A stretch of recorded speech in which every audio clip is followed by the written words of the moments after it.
I was standing in my aunt's living room, holding a cup of lukewarm coffee, when I saw my cousin walk in wearing my jacket. Not just wearing it, owning it, smiling, bragging about it.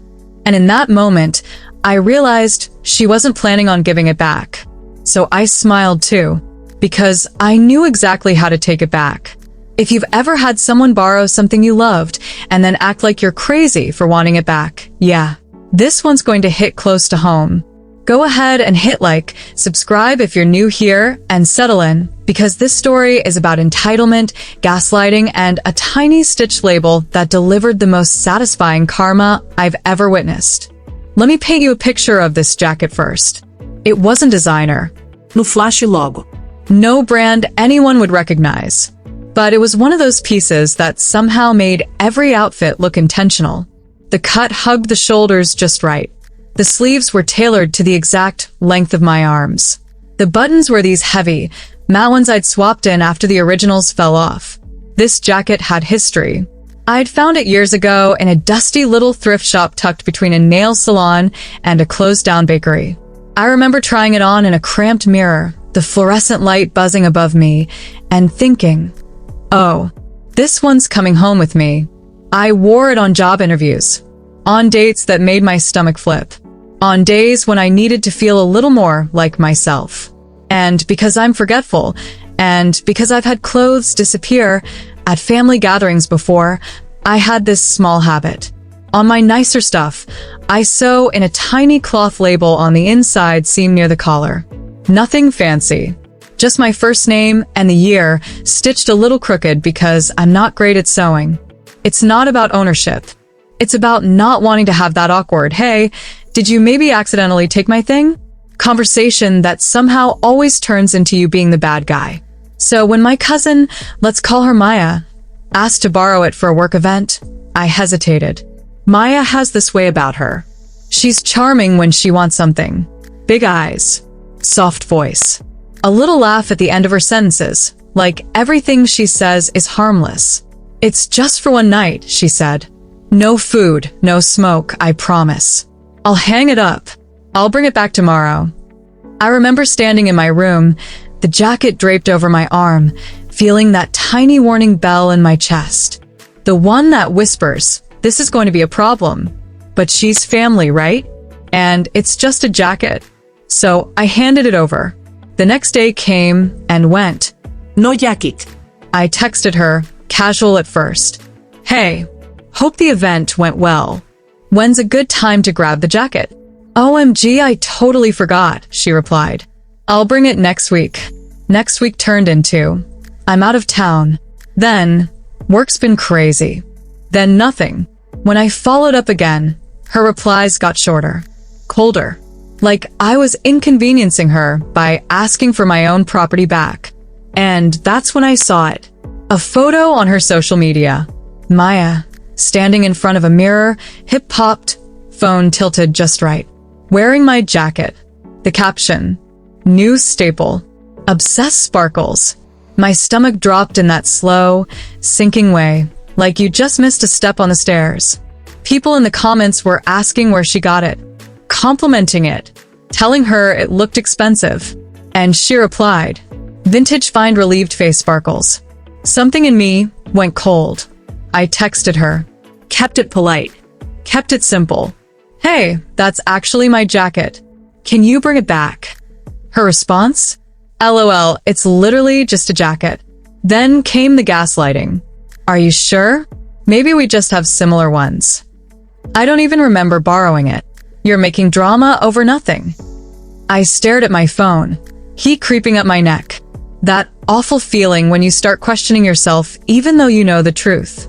It is just a jacket, my brain tried to reason. Why does this feel so personal? Because it wasn't about the jacket anymore. It was about the disrespect. The way she dismissed me. The way she decided her convenience mattered more than my boundaries. So I stopped arguing. Not because I didn't care, but because I realized something about Maya. She didn't respond to confrontation. She responded to being exposed. A couple of weeks later, my aunt hosted a small family get-together. Nothing fancy. Coffee, store-bought desserts, people cooing over a baby in the corner. The kind of low-stakes gathering where everyone's guard is down. I almost didn't go. The idea of seeing that jacket on her again made my jaw clench. But I went. And, of course, she wore it. She walked in like she owned the room. The jacket draped over her shoulders, sleeves pushed up just enough to look effortless. For a second, I felt that familiar spike of anger. My chest tightened. My hands went cold. Then I took a breath. And I smiled. I walked over to her with the sweetest voice I could manage. That looks really good on you. Where did you end up getting it? I love that cut. She lit up. The lie came easy to her. Right? I scored it ages ago. I just never wore it.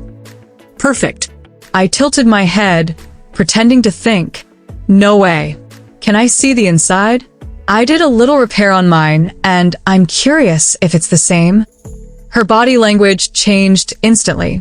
A micro-freeze. Her shoulders tensed. She took half a step back like she'd just realized she was standing on thin ice. But the room was full of family. Eyes everywhere. She couldn't exactly say no without looking weird. So I gently pinched the inner seam near the collar and flipped it open. There it was. My crooked little stitches. My name. The year.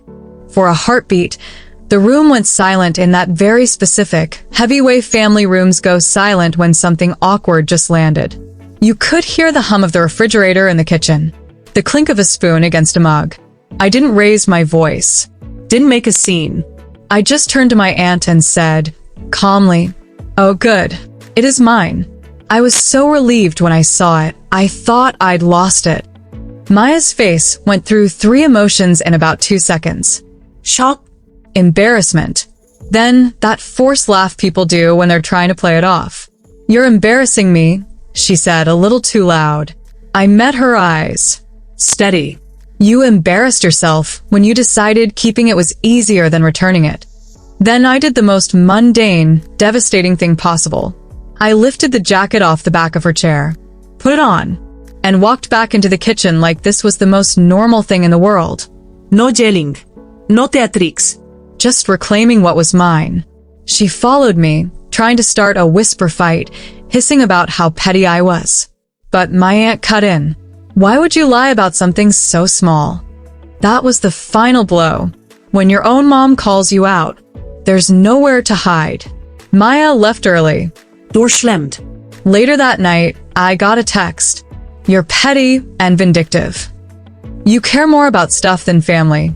I stared at the message for a long moment before replying. I care about basic respect. And the best part? She couldn't even spin it online. Because every time someone complimented that vintage find, she'd have to remember. My name was stitched inside it the whole time. That moment, when I flipped the seam and the room went quiet, wasn't about humiliating her. It was about finally being seen. The months of being dismissed, of being made to feel crazy, of being told I was too much for wanting what was mine. All of that snapped into place when the truth literally showed itself. No shouting. No drama, just undeniable proof. And sometimes that's the most satisfying revenge of all. The funny thing is, this story isn't really about a jacket. It's about boundaries. It's about not letting someone convince you that your feelings don't matter just because the object seems small. Respect isn't about the size of the thing. It's about the size of the line someone crosses. If this story scratched that justice itch in your brain, go ahead and smash that like button. Drop a comment below. Have you ever had someone try to claim something that was clearly yours? And if you're here for more stories of karma, entitlement, and sweet, sweet payback, hit subscribe. Trust me, the next one's even better.